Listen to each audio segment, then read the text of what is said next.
على سید المرسلین اما بعد فاعوذ باللہ من الشیطان الرجیم بسم اللہ الرحمن الرحیم الصلاۃ والسلام علیک یا رسول اللہ وعلی آلک واصحابک یا حبیب اللہ الصلاۃ والسلام علیک یا نبی اللہ وعلی آلک واصحابک یا نور اللہ۔ ناظرین، ایک بار پھر پروگرام ایک مسلمان کو کیسا ہونا چاہیے لے کر حاضر ہیں، اور مجھے بہت امید ہے جیسے جیسے آپ نے یہ پروگرام دیکھا ہوگا بہت کچھ سیکھتے چلے جا رہے ہوں گے۔ الحمدللہ اپنے فقط آدھے گھنٹے کے اس پروگرام میں ہم 3 چیزوں کو سیکھتے ہیں۔ پروگرام کے شروع میں درود پاک کی فضیلت پر مشتمل حدیث پاک سنتے ہیں تاکہ مزید ذوق و شوق کے ساتھ درود پاک پڑھنے کا جذبہ بیدار ہو، اور اس کے بعد کسی ایک ٹاپک پر ہم کچھ مدنی پھول، کچھ سبق حاصل کرتے ہیں، اور پھر سلسلے کے اختتام پر فیضان رمضان جو سیگمنٹ ہوتا ہے اس کے ذریعے ماہ رمضان کے بارے میں شرعی احکام اور اس کے فضائل سیکھنے کی کوشش کرتے ہیں۔ آج موضوع بہت ضروری ہے اور بڑا نرالا ہے، مگر اس سے پہلے حسب معمول درود پاک کی فضیلت پر مشتمل ایک حدیث پاک سنتے ہیں۔ حضرت فاروق اعظم رضی اللہ تعالیٰ عنہ نے ارشاد فرمایا، بے شک دعا زمین و آسمان کے درمیان ٹھہری رہتی ہے اور اس سے کوئی چیز اوپر کی طرف نہیں جاتی جب تک تم اپنے نبی اکرم صلی اللہ تعالیٰ علیہ وسلم پر درود پاک نہ پڑھ لو۔ یہ حدیث ترمذی شریف میں موجود ہے۔ اگر دعا قبول کرانی ہے ناظرین تو گویا یہ فارمولہ ہے کہ دعا کے بعد درود پاک پڑھا جائے، بلکہ بہتر یہ کہتے ہیں علماء کہ اول بھی درود پڑھ لے آخر بھی درود پڑھ لے تو درود پاک کی برکت سے دعائیں بھی قبول ہو جائیں گی۔ سبحان اللہ، کیا شاندار وظیفہ ہے اور کتنے فضائل ہیں۔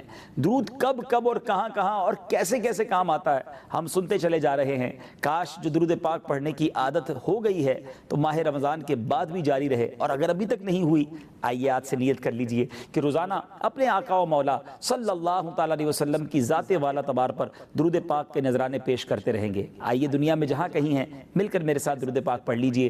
صلو علی الحبیب صلی اللہ تعالیٰ علی محمد صلی اللہ علیہ وسلم۔ ناظرین، آج موضوع کون سا ہے؟ اور اب تو آپ کو پروگرام کا فارمیٹ بھی سمجھ آ ہی گیا ہوگا کہ ہم موضوع سے پہلے ایک بہت خوبصورت واقعہ سنتے ہیں، اور وہ واقعہ بھی ہمارے موضوع سے ہی ریلیٹڈ ہوتا ہے۔ آج میں نے جو آپ کو واقعہ سنانا ہے یہ بخاری شریف میں موجود ہے۔ سبحان اللہ، حدیث پاک کی مشہور و معروف کتاب بخاری شریف میں یہ واقعہ موجود ہے، اور یہ واقعہ نبی پاک صلی اللہ تعالیٰ علیہ وسلم نے اپنے صحابہ کو سنایا۔ واقعہ کچھ یوں ہے کہ پیارے آقا علیہ الصلوۃ والسلام نے فرمایا کہ اگلے زمانے کے 3 شخص کہیں جا رہے تھے، یعنی 3 دوست تھے یا 3 ساتھی تھے، کہیں جا رہے تھے اور سونے کے لیے آرام کا وقت ہوا تو ایک غار میں پہنچ گئے۔ جب یہ تینوں غار میں داخل ہو گئے تو ایک پہاڑ کی چٹان اوپر سے گری جس نے اس غار کے دہانے کو، اس غار کے منہ کو بند کر دیا۔ اب ناظرین، بڑی زبردست کیفیت، ظاہر ہے وہ زمانہ موبائل فون کا تو تھا نہیں کہ اندر سے کسی کو موبائل کر دیا جاتا، کال کر دی جاتی کہ ہم یہاں پھنسے ہوئے ہیں۔ اب اسٹک ہو گئے، پہاڑ میں گویا پھنس گئے۔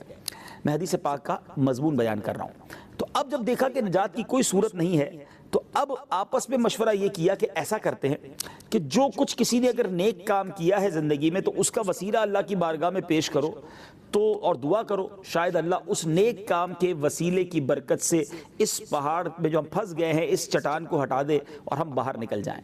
بڑی خوبصورت بات ہے۔ واقعہ کون سنا رہا ہے؟ نبی پاک علیہ الصلوۃ والسلام۔ واقعہ کس کتاب میں موجود ہے؟ بخاری شریف میں۔ تو گویا دعا کے لیے وسیلہ تلاش کرنا، اب جب نیک اعمال کا وسیلہ تلاش کیا جا سکتا ہے تو بزرگوں کا وسیلہ، جو نیک اعمال کرنے والے ہیں ان کا بھی کہا جا سکتا ہے، ان کے بھی وسیلے سے دعا کی جا سکتی ہے۔ تو امید ہے یہ کانسیپٹ بھی کلیئر ہو گیا ہوگا۔ تو اب کیا کیا؟ ایک شخص نے اللہ کی بارگاہ میں دعا کی کہ اے اللہ، میرے والدین بہت بوڑھے تھے، جب میں جنگل سے بکریاں چرا کر لاتا تو دودھ دو کر سب سے پہلے اپنے والدین کو پلاتا، اس سے پہلے اپنے بال بچوں کو بھی نہیں پلاتا تھا، نہ لونڈی اور غلام کو دیتا تھا، اپنے سرونٹس کو بھی نہیں دیتا تھا، اپنے چلڈرنز کو بھی، اپنے بچوں کو بھی نہیں دیتا تھا۔ ایک دن جنگل میں دور چلا گیا، رات میں جانوروں کو لے کر ایسے وقت میں آیا کہ والدین آرام کرنے لگے۔ یا اللہ، میں دودھ لے کر ان کے پاس پہنچا تو وہ سوئے ہوئے تھے، بچے بھوکے تھے، مگر میں نے والدین سے پہلے بچوں کو پلانا پسند نہ کیا، اور یہ بھی پسند نہ کیا کہ والدین کو سوتے سے جگا دوں۔ تو دودھ کا پیالہ ہاتھ میں لے کر میں ان کے جاگنے کے انتظار میں رہا۔ صبح ہو گئی اور جب والدین جاگے تو میں نے ان کو دودھ پلایا۔ جب انہوں نے دودھ پی لیا تو اس کے بعد میں نے اپنے بچوں کو اور اپنے گھر والوں کو دودھ دیا۔ اے اللہ عز و جل، اگر میں نے یہ کام تیری خوشنودی کے لیے کیا ہے تو اس چٹان کو ہٹا دے۔ اس شخص کا یہ دعا کرنا تھا کہ ناظرین وہ چٹان تھوڑی سی ہٹ گئی، مگر اتنی نہ ہٹی کہ جس سے یہ تینوں باہر نکل سکیں۔ اب دوسرے شخص نے دعا کی، اور کیا کمال کا اس نے کام کیا تھا جو وسیلہ پیش کیا کہ اے اللہ، میرے چچا کی ایک لڑکی تھی جس کو میں بہت محبوب رکھتا تھا، میں نے اس کے ساتھ برے کام کا ارادہ کیا مگر اس نے انکار کیا۔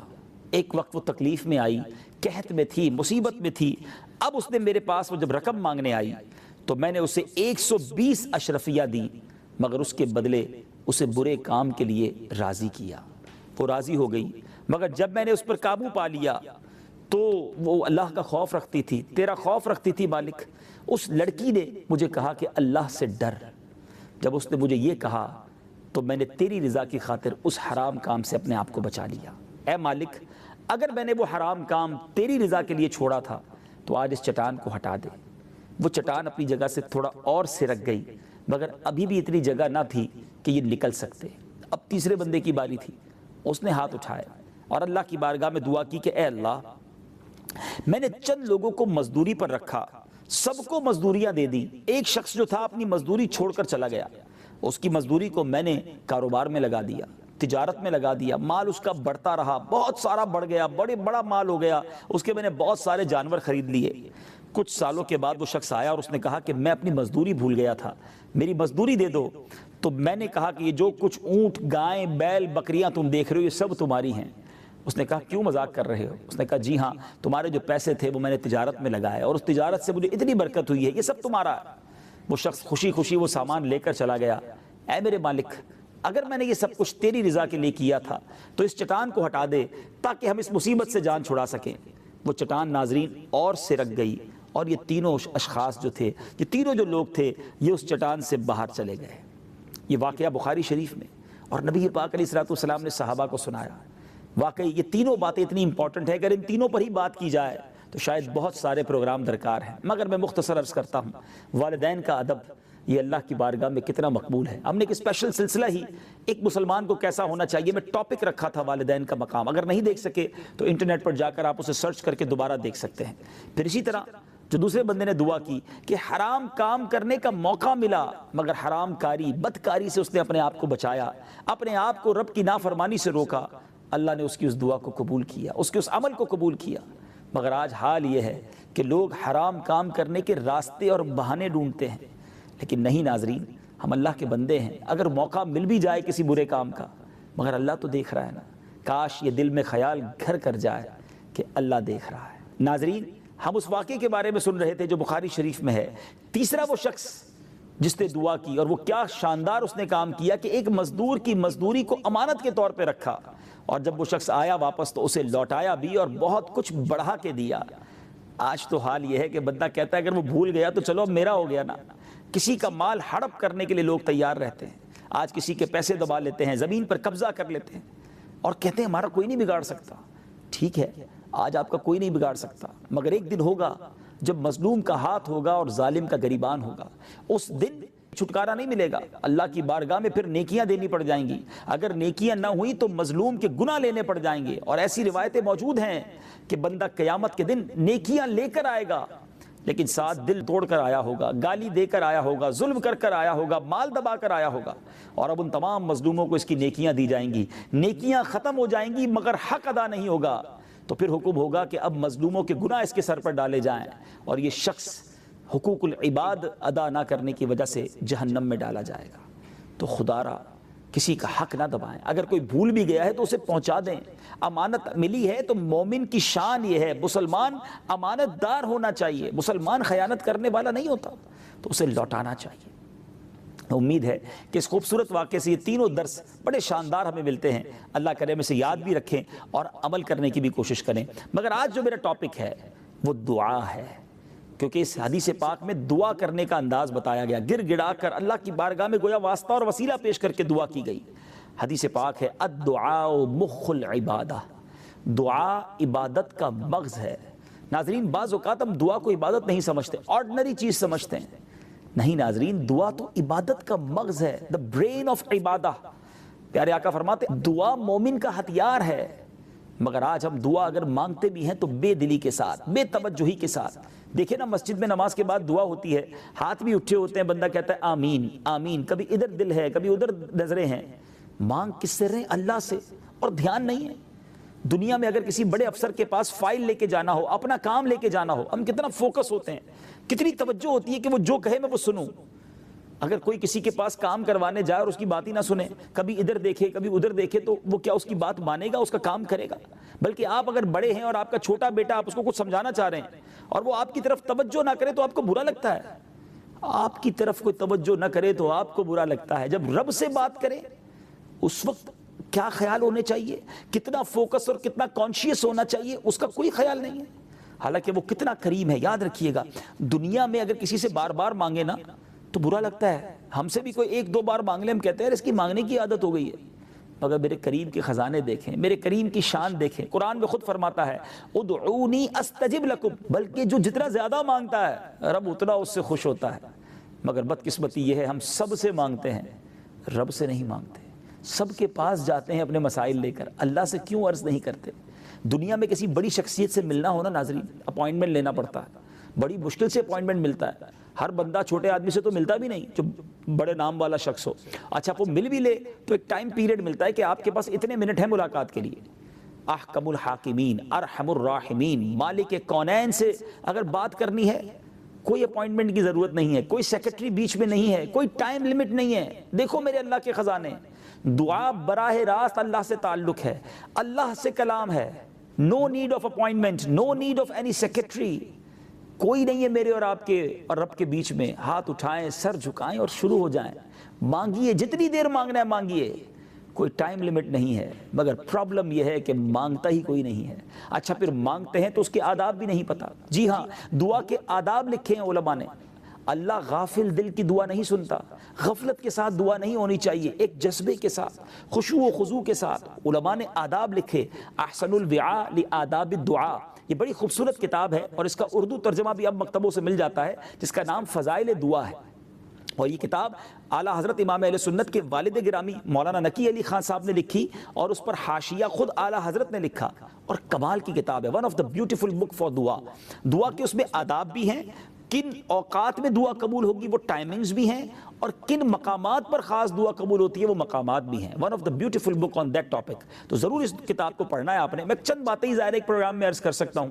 تو دعا کرنے سے پہلے آداب میں یہ لکھا کہ کوئی اچھا عمل کرے، صدقہ و خیرات کر دے، نفل پڑھ لے، اللہ کی رحمت کو گویا متوجہ کرے، اللہ سے توبہ کرے، اپنے گناہوں کی معافی مانگے، اور یقین کے ساتھ دعا کرنی ہے۔ یہ بھی بڑا پرابلم ہے، لوگ دعا کرتے ہیں کہتے ہیں پتہ نہیں قبول ہوگی کہ نہیں۔ علماء لکھتے ہیں ایسے بندے کی دعا قبول نہیں ہوتی جس کو یقین ہی نہیں ہے کہ اللہ دے گا یا نہیں دے گا، تو پھر دعا قبول نہیں ہوگی۔ یقین، میں ایک واقعہ سنانا چاہتا ہوں ناظرین۔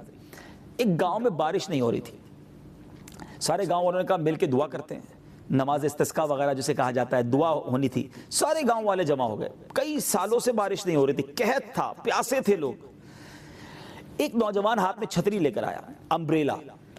تو لوگ مذاق اڑانے لگے کہ کمال ہے، کئی سالوں سے بارش نہیں ہوئی اور تم چھتری لے کر آئے ہو۔ اس نوجوان نے کمال کا جواب دیا۔ ناظرین وہ کہتا ہے اگر اللہ سے مانگنے آیا ہوں اور وہ بالق و خالق ہے تو بارش تو اس نے برسانی ہے، کیا وہ بارش نہیں برسا سکتا؟ اگر وہ برسا نہیں سکتا تو مانگنے کیوں آئے ہیں؟ اور اگر وہ برسا سکتا ہے تو وہ ضرور برسائے گا، تو میں واپس کیا گیلا ہوتا ہوا جاؤں گا، بھیگتا ہوا جاؤں گا؟ یہ وہ بلیف تھا، یہ وہ یقین تھا۔ علماء کہتے ہیں اس نوجوان کے یقین کی برکت سے موسلا دھار بارش ہوئی، سارا گاؤں بھیگتا ہوا واپس گیا، وہ نوجوان چھتری کے سائے میں گیا۔ یہ بلیف ریکوائرڈ ہے۔ جس دن یہ یقین آ جائے کہ اللہ دینے والا ہے اور وہ ضرور عطا فرمائے گا، تو آپ کو انشاءاللہ دعا کا ثمرہ ملے گا۔ اب ایک اور کانسیپٹ بھی کلیئر کرنا ہے۔ ہم سمجھتے ہیں میں نے جو مانگا وہ تو ملا ہی نہیں۔ یاد رکھیے گا دعا ضرور قبول ہوتی ہے، مگر اس کی قبولیت کے کچھ انداز ہیں۔ روایتوں کا مضمون ہے کہ دعا 3 باتوں سے خالی نہیں ہوتی، یا تو جو بندہ مانگتا ہے وہ مل جاتا ہے، یا تو اس دعا کے بدلے اس کے لیے آخرت میں ثواب رکھ دیا جاتا ہے، اس کا ثواب اس کو مل جاتا ہے، یا اللہ تبارک و تعالیٰ اس دعا کی برکت سے کوئی بلا ٹال دیتا ہے۔ اب مثال کے طور پہ بندہ دعا مانگے یا اللہ میری روزی میں برکت فرما دے۔ اب انسان کہے کہ یار دعا مانگی، جو سیل آج تھی وہی سیل کل ہے، روز دعا مانگتا ہوں، کوئی پیسے بڑھ نہیں رہے۔ آپ کے پیسے نہیں بڑھ رہے، مگر کیا آپ جانتے ہیں کہ آپ پر کوئی آفت آنے والی تھی، کوئی مصیبت آنے والی تھی؟ اللہ نے اس دعا کی برکت سے وہ مصیبت ٹال دی۔ آپ کی سیل نہیں بڑھی مگر دکان میں آگ لگنے والی تھی، اللہ نے اس دعا کی برکت سے اس بلا کو روک دیا۔ دعا بلا کے درمیان آ جاتی ہے، اگر وہ بلا مجھ پر آ جاتی تو وہ بڑا نقصان تھا۔ میں دعا کرتا ہوں یا اللہ مجھے جو ہے وہ فلاں چیز مل جائے، وہ چیز نہیں ملی مگر میرا ایک ایکسیڈنٹ ہونے والا تھا، اللہ نے اپنے کرم سے وہ ایکسیڈنٹ ٹال دیا. اور روایتوں کا مضمون ہے جب بندہ قیامت کے دن پہاڑ جتنی نیکیاں دیکھے گا نا تو وہ عرض کرے گا مولا میں نے تو یہ نیکیاں نہیں کی. تو ارشاد ہوگا یہ وہ نیکیاں ہیں جو تمہاری دنیا میں دعائیں قبول نہ ہوئیں, تمہیں وہ چیز نہ ملی, اس کے بدلے اللہ نے اجر تمہارے لیے جمع کر دیا. تو الفاظ ہیں حدیثوں کے, روایتوں کے, کہ بندہ تمنا کرے گا کاش میری دنیا میں کوئی دعا ہی قبول نہ ہوتی, اتنا ثواب مجھے دیا گیا. اس کا مطلب یہ ہوا کہ ہر صورت میں دعا کا فائدہ ہی فائدہ ہے. دعا مانگنے میں کنجوسی نہیں کرنی چاہیے. اچھا, اب دعا کے اوقات کیا ہیں؟ سبحان اللہ, جمعہ کے دن دعا کریں, شب جمعہ دعا کریں, مسلمانوں کے مجمع میں ہیں تو دعا کریں. سبحان اللہ, تہجد کے وقت اٹھ کے اگر دعا کریں تو یہ خاص تجلی کا وقت ہے. اور ماہ رمضان کی راتیں, اللہ اللہ, ساری زندگی تو ہم پکارتے ہیں یا اللہ میری سن لے, میری دعا قبول کر لے. رمضان میں پکارا جاتا ہے آسمان سے, رحمت کی ندا آتی ہے کوئی مانگنے والا کہ اس کی دعا قبول کی جائے, ہے کوئی طلبگار کہ اس کی جھولی بھر دی جائے, ہے کوئی توبہ کرنے والا کہ ہم اس کی توبہ قبول کریں. گویا اب ادھر سے آفر ہے, ادھر سے ندا ہے, تو پھر کیوں نہ ان راتوں میں مانگیں, کیوں نہ ان راتوں میں گر گڑائیں. ناظرین, یہ مہینہ تو خوب مانگنے کا ہے, اور خدا کے واسطے یقین سے مانگیے, دل سے مانگیے, غفلت کے ساتھ نہیں. ایک جذبہ ہو, ایک لگن ہو, اللہ کریم غیب کے خزانوں سے عطا فرمائے گا. اور اب ہم چلتے ہیں کہ دعا بعض اوقات یہ بھی ہوتا ہے یار میں دعا مانگتا ہوں تو میری دعا قبول نہیں ہوتی, وہ نماز بھی نہیں پڑھتا, وہ گناہ کا کام کرتا ہے, اس کی دعائیں قبول ہو جاتی ہیں. یہ وسوسہ بھی بعض اوقات ذہن میں آتا ہے. چلیں آج میں یہ بھی کلیریفائی کر دیتا ہوں کہ حدیث پاک کا مضمون ہے جب اللہ تبارک و تعالیٰ کا کوئی ناپسندیدہ بندہ دعا کرتا ہے تو اللہ تبارک و تعالیٰ فرشتوں سے فرماتا ہے اے فرشتوں اس کا کام جلدی کر دو کیونکہ مجھے اس کی آواز پسند نہیں ہے. اور جب اللہ کا کوئی نیک بندہ, اللہ کا پسندیدہ بندہ اللہ کی بارگاہ میں پکارتا ہے, اللہ فرشتوں سے فرماتا ہے فرشتوں اس کا کام ابھی نہ کرنا, اس کو اور مانگنے دو, اس کو اور مانگنے دو, مجھے اس کی آواز پسند ہے. اللہ اکبر. ناظرین, میں آپ سے آج ایک اپنے دل پر ہاتھ رکھ کر میرا سوال سنیے گا, میں جو مانگوں مجھے وہ مل جائے یہ اچھا, یا ایک بار زندگی میں ایسی دعا کرنے میں کامیاب ہو جاؤں کہ اللہ فرشتوں سے فرمائے اے میرے فرشتوں میرے اس بندے کا کام نہ کرنا, اس کو اور مانگنے دو, مجھے اس کا مانگنا پسند ہے. خدا کی قسم یہ ساری زندگی کا حاصل ہے کہ اللہ ایک بار فرشتوں سے فرما دے کہ میرے بندے کا مانگنا پسند ہے. مگر ہم ہیں کہ جلدی بچاتے ہیں, ہماری دعا قبول نہ ہو, ہم نے جو مانگا ہے وہ نہ ملے, ہم اس پر اللہ کی بارگاہ میں شکوے کرتے ہیں. ناظرین, ایک بات سمجھنی ہے, میرا رب, آپ کا رب, ہمارا خالق و مالک ہمیں اپنی ماں سے زیادہ چاہنے والا ہے. ہماری ماں کبھی ہمیں تکلیف میں دیکھ سکتی ہے, ہماری ماں کبھی ہمارے بارے میں رانگ ڈیسیژن لے سکتی ہے, ایسا پاسبل نہیں نا. وہ 70 ماؤں سے زیادہ چاہنے والا ہے. آج میں ایک ایگزامپل کے ذریعے آپ کو بات سمجھانا چاہتا ہوں. مثال کے طور پہ آپ کا چھوٹا بیٹا ہے, چھوٹا بھائی ہے, اور وہ اس کا گلا خراب ہے, فلو ہو گیا ہے, بخار ہو گیا, اور وہ آپ کے پاس رو رہا ہے کہ ابو جان مجھے آئس کریم کھانی ہے, میں نے ٹھنڈا شربت پینا ہے. یا بڑے بھائی ہیں آپ, وہ آپ سے کہتا ہے بھائی جان مجھے آئس کریم کھانی ہے. مجھے ایک سوال کا جواب دیجئے, کیا اس بچے کو جس کا گلا خراب ہے آپ آئس کریم کھلائیں گے؟ کیا اس کو آپ ٹھنڈا شربت پلائیں گے؟ نہیں پلائیں گے نا. اچھا وہ رونے لگ جائے, نہیں میں ضد کر رہا ہوں مجھے آئس کریم کھانی ہے, اب کھلائیں گے آپ پھر بھی نہیں کھلائیں گے. اچھا کوئی دوسرا دوست دیکھ رہا ہو اور وہ کہے جناب آپ کیسے آدمی ہیں, آپ کا بچہ رو رہا ہے, آپ اسے آئس کریم کیوں نہیں کھلا رہے, کیوں ٹھنڈا پانی نہیں پلاتے؟ تو آپ کا آنسر کیا ہوگا؟ ناظرین غور سے سنیے گا, آپ کا جواب یہ ہوگا کہ مجھے پتا ہے اس کو کب کیا دینا ہے, یہ بیمار ہو جائے گا اگر میں نے ابھی اس کو آئس کریم دی. اس کی ضد پوری کرنا اس کے لیے نقصان دہ ہے, اس کی بات نہ ماننا, اس کے اگینسٹ کرنا, یہی اس کے لیے فائدہ مند ہے. ایسا ہی ہے نا, آپ کرتے ہیں نا گھر میں ایسا. آپ ذرا میری بات غور سے سنیے گا, آپ والد ہیں یا بڑے بھائی ہیں, آپ کو پتا ہے بچے کو کب کیا دینا ہے. جو میرا خالق و مالک ہے اسے نہیں پتا مجھے کب کیا دینا ہے. میں رو رہا ہوں وہ نہیں دے رہا, میں گڑ گڑا رہا ہوں میری وہ بات پوری نہیں ہو رہی, میں نے کئی جگہ جا کر دعا کی ہے مگر وہ کام نہیں ہو رہا. لیکن کیوں مجھے یہ بھروسہ نہیں ہوتا کہ اگر میرا کام نہیں ہو رہا یہ بھی اللہ کی مہربانی ہے, میرا رب مجھ سے زیادہ جانتا ہے کہ میرے لیے کب کیا بہتر ہے. تو مجھے یقین ہونا چاہیے کہ میرے رب کے فیصلے میرے لیے بہترین ہیں. میں اولاد مانگ رہا ہوں, نہیں مل رہی اولاد, اب شکوے نہ کریں, اب شکایات نہ کریں کہ میری رب سنتا ہی نہیں. اگر مجھے اولاد نہیں مل رہی نا تو شاید اولاد نہ ملنا ہی میرے لیے بہتر ہوگا. کیسی کیسی بیماریوں میں بچے پیدا ہوتے ہیں, کیا معلوم ہمارے یہاں وہ اولاد ہونے والی تھی, ہمارے نصیب میں وہ اولاد تھی جو ایسی بیماری میں مبتلا ہوتی ہے. ایسے بچے ہیں ناظرین، ایسی بیماریوں میں ہیں کہ ماں باپ انہیں روز دیکھتے ہیں اور گویا روز مرتے ہیں. انہیں پتہ بھی ہوتا ہے کچھ سالوں بعد یہ بچہ چلا جائے گا، مگر پھر بھی پالتے ہیں. تکلیف ہے، اس کی علاج کے پیسے بھی نہیں ہیں. یا ایسی اولاد بھی ہوتی ہے جو بڑے ہو کر ماں باپ کو مارتی ہے، ماں باپ کو گھر سے نکال دیتی ہے، اور پھر وہی ماں باپ کہتے نظر آتے ہیں کاش بچہ نہ ہی پیدا ہوتا تو اچھا تھا. اگر اللہ کی طرف سے کوئی رکاوٹ ہے، کوئی کام نہیں ہو رہا نا، یقین رکھو جب آپ اپنے بچے کو کوئی چیز نہیں دیتے تو آپ محبت میں نہیں دیتے. مجھے یقین ہونا چاہیے کہ میرا مالک، میرا خالق مجھے ماں سے زیادہ چاہنے والا اگر مجھے کچھ نہیں دے رہا تو یہ اس کی مہربانی ہوگی، یہ بہتر ہی ہوگا. اللہ کرے میری بات دل میں اتر جائے. جس دن آپ نے یہ ذہن بنا لیا نا، پھر ٹینشن نہیں ہونی. پھر آپ دعا شوق سے مانگیں گے اور اس امید سے مانگیں گے اگر بہتر ہوگا تو رب عطا کر دے گا، نہیں بہتر ہوگا تو اس کا ثواب جمع کر لے گا، اور قیامت کے دن اس کا بہترین اجر مجھے ملے گا. اے کاش رو کر گر گڑا کر صدق کے دل سے مانگنا نصیب ہو جائے اور دعا میں دل لگ جائے. سبحان اللہ، اگر یہ خیال آ جائے نا کہ میں دعا میں رب سے گفتگو کرتا ہوں تو پھر آپ کی انشاءاللہ کیفیت ہی اور ہوگی. اللہ مجھے اور آپ کو صدق کے دل کے ساتھ، اخلاص کے ساتھ، گر گڑانے کے ساتھ، دعا کے آداب کے ساتھ دعا مانگنا نصیب فرمائے. یقیناً میں آج ایک پروگرام میں دعا کے اس چیپٹر کو، اس ٹاپک کو کمپلیٹ نہیں کر پایا. میں نے آپ کو کتاب کا نام بتا دیا ہے، فضائل دعا. بہت شاندار کتاب ہے جو مولانا نقی علی خان صاحب نے لکھی اور اعلیٰ حضرت امام اہل سنت نے اس پہ حاشیہ لکھا. کمال کی کتاب ہے، ضرور پڑھیے گا. اللہ کریم ہمیں صحیح معنوں میں دعا مانگنے کی توفیق عطا فرمائے. ایک دعا میں کر دیتا ہوں، آپ آخر میں آمین کہہ دیجئے کہ یا اللہ جو جو ہمارے حق میں بہتر ہے ہمیں وہ عطا فرما دے، اور جو ہمارے حق میں بہتر نہیں میرے مالک اس کا خیال بھی ہمارے دل سے نکال دے. آمین بجاہ نبی الامین صلی اللہ تعالی علیہ وسلم. ناظرین وقت ہوا ہے ہمارے خوبصورت سیگمنٹ کا، جس کا نام ہے فیضان رمضان.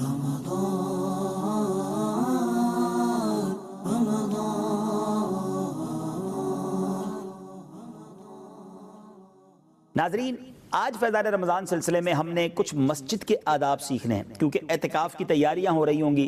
امید ہے کہ آپ میں سے بہت سارے عاشقان رسول نے اعتکاف کی نیت کر لی ہوگی. بہرحال اعتکاف کریں یا نہ کریں، مسجد سے تو تعلق ہمارا ہے. ایک بات ضرور عرض کروں گا کہ مسجد سے تعلق صرف رمضان میں نہیں ہونا چاہیے. نماز رمضان کے بعد بھی فرض ہے. ماہ رمضان کے جانے کے بعد گویا مسجد یہ پکارتی ہے کہ رمضان تو چلا گیا مگر مسلمان کہاں چلے گئے. نہیں ناظرین، نماز پانچوں وقت سارا سال بلکہ ساری زندگی ہم پر فرض ہے نا. امید رکھتا ہوں کہ اس بار ایسی پکی سچی نیت کر لیں گے کہ رمضان چلا بھی گیا مگر ہم نمازوں سے نہیں جائیں گے، ہم پابندی سے نماز پڑھیں گے. ویسے کتنا رانگ میسج ہے کہ شیطان بند ہے تو ہم رحمان کے بندے ہیں. شیطان آزاد ہوتا ہے چاند رات کو، جب عید کا چاند نظر آتا ہے تو ایسا ہوتا ہے کہ چاند رات سے ہی لوگ مسجد سے غائب ہو جاتے ہیں. عید کی نماز پڑھنے تو جاتے ہیں مگر فجر میں مسجد ویران ہوتی ہے. یہ بڑا عجیب معاملہ ہے کہ کیا عید سے ایک دن پہلے تک نماز فرض تھی؟ نماز تو سارا سال بلکہ بالغ ہونے کے بعد تو اب ساری زندگی فرض ہے نا. پھر ہم ایسا کیوں کرتے ہیں؟ امید ہے کہ اب ایسا نہیں کریں گے. بہرحال جب بھی مسجد میں جائیں کچھ مسجد کے آداب میں نے عرض کرنے ہیں. یاد رہے کہ روایت کیا گیا کہ جو لوگ غیبت کرتے ہیں اور جو لوگ مسجد میں دنیا کی باتیں کرتے ہیں ان کے منہ سے بو نکلتی ہے، ایک ایسی بدبو نکلتی ہے جس سے فرشتے اللہ عز و جل کے حضور شکایت کرتے ہیں. ذرا غور کیجئے، جب مسجد میں دنیا کی بات کرنے سے منہ سے بدبو نکلے تو جو مسجد میں بھی دل آزاری کرے، جو مسجد میں بھی حرام اور ناجائز بات کرے وہ تو اور زیادہ کبھی ہو گیا نا. تو مسجد فضول باتوں کے لیے نہیں ہے، مسجد ہنسی مذاق کے لیے نہیں ہے، مسجد عبادت کے لیے ہے اور مسجد اللہ کا گھر ہے. میں نے پچھلے سلسلوں میں بھی، پچھلے پروگرام میں بھی عرض کیا تھا کہ ہم دنیا میں کسی بڑی شخصیت کے گھر جاتے ہیں تو کتنا تیار ہو کے جاتے ہیں. اللہ کے گھر کے لیے کوئی تیاری نہیں. کیا ہم اپنے کسی میزبان یا کسی بڑے پرسنالٹی کے یہاں جائیں تو شور مچاتے ہیں وہاں پر؟ تو پھر مسجدوں میں شور کیوں؟ مسجدوں میں بے ادبی کیوں؟ مسجد کا وقار کیوں نہیں ہم کرتے؟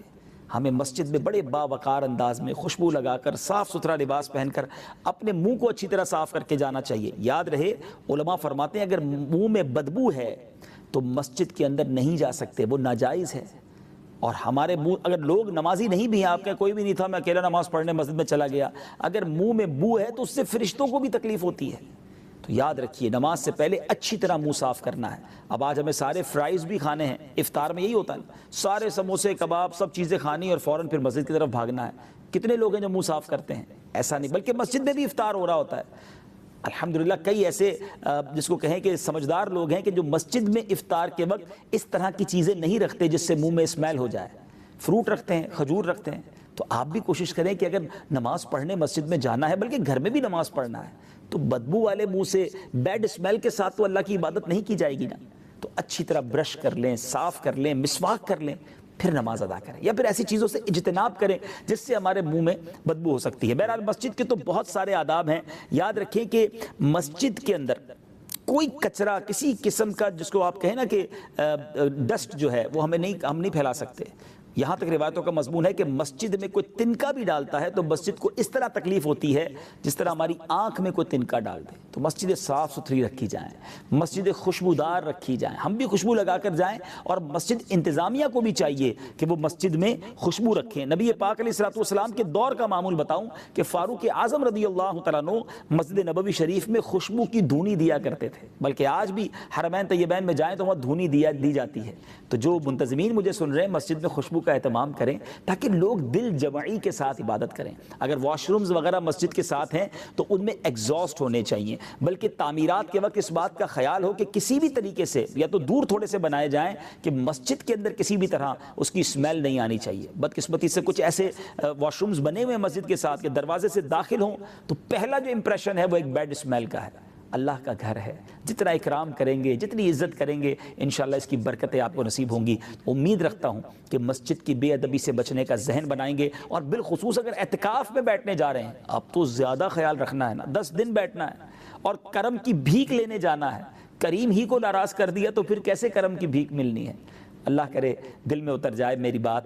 با ادب با نصیب, بے ادب بد نصیب. انشاءاللہ عز و جل اگلے پروگرام ایک مسلمان کو کیسا ہونا چاہیے میں ملاقات ہوگی. اور چونکہ ہمارا پروگرام اب آخری عشرے کی طرف جا رہا ہے تو اس میں انشاءاللہ عز و جل ہم اللہ نے چاہا تو لیلۃ القدر کے فضائل, اس میں عبادتیں کیا کرنی ہیں, اور آخری پروگرامز میں انشاءاللہ عید الفطر کے مسائل اور نماز عید پر کچھ بات کریں گے. اگلے پروگرام میں ملاقات ہوگی. صلو علی الحبیب صلی اللہ تعالی علی محمد صلی اللہ علیہ وسلم. ایک ہو ہم سب مسلمان.